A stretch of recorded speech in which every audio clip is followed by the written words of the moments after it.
Hello বন্ধুরা, কেমন আছো তোমরা? আশা করি ভালো আছো। তো যাই হোক, ফিরে এলাম নতুন একটি কমেডি ভিডিও নিয়ে। তো চলুন বন্ধুরা, গল্পটি শুরু করা যাক। চান্দুবাবু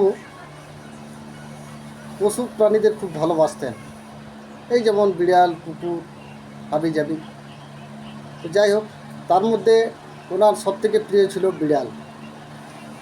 তিনি একবার বাড়িতে কয়েকটি বিড়াল পুষেছিলেন। তাদেরকে খাওয়ানো, যত্ন করা, সব কিছুই তিনি করতেন। তো তার এই কার্যকলাপ পাড়ার ছেলেরা লক্ষ্য করে এবং তাকে খেপানোর জন্যে যখনই তিনি রাস্তার মধ্যে হেঁটে যেতেন, তখন পাড়ার ছেলেরা তাকে টোন টিটকারি করতো, ম্যাও ম্যাও ম্যাও করতো। তখন তিনি এই ডাক শুনে বা টোন টিটকারি শুনে প্রচণ্ড ক্ষেপে যেতেন।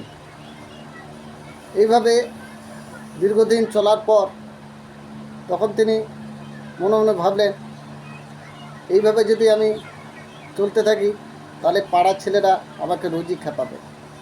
তখন তিনি কি করলেন, তার পোষা বিড়ালগুলি কোনো একটি ফাঁকা জায়গায় ছেড়ে দিয়ে এসে চলে এলেন।